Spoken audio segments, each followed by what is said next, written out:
দাঁড়ান, আগে এটা দেখে যান।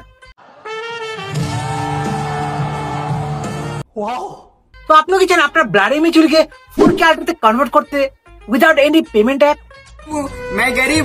নমস্কার বন্ধুরা, কেমন আছেন সবাই? আশা করি সবাই ভালোই আছেন। আমি জয়ন্ত, আপনারা দেখছেন খেলা হবে।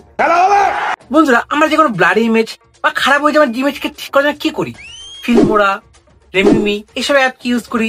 যেমন অনেক অ্যাপ টাকা চায়, কিন্তু আজকে আমি এদের সবার বাপকে দেখাবো যে আপনাকে বিনা টাকায়, মানে কোটি অ্যাপ আপনার ব্লার ইমেজ বা খারাপ হয়ে যাওয়া ইমেজকে 2 সেকেন্ডে ঠিক করে দেবে। তো বেশি দেরি না করে চলে যাবো আমার ফোনের চ্যাট জিপিটিতে। চ্যাট জিপিটি অন করলাম। অন করে দেখুন এখানে যে গ্যালারি অপশন আছে সেখানে করলাম ক্লিক। ক্লিক করার পর আপনার যে ফটো আপনি চেঞ্জ করবেন সেটা ক্লিক করুন। ক্লিক করার পর এই যে প্রম্পটটি আছে, যে প্রম্পটটি আমি আমার কমেন্টসে মেনশন করে দেবো, এখানে অ্যাপ্লাই করুন। তারপর করুন সাবমিট। সাবমিট করার পর 2 সেকেন্ডের মধ্যে আপনার যে ফটোটি আছে ব্লারি থেকে এমনই 4K আল্ট্রাতে কনভার্ট হয়ে যাবে। তো এখন যান চ্যাট জিপিটিতে এরকম ব্লার ইমেজ আপলোড করে এই প্রম্পটটি দিয়ে দিন। দেখুন তো আপনার ফটোটি কনভার্ট হয় কিনা। যদি কনভার্ট হয় তাহলে আপনার ভাই করে সাবস্ক্রাইব। আসলে এইটুকুই, বাই, দেখা হচ্ছে নেক্সট ভিডিওতে।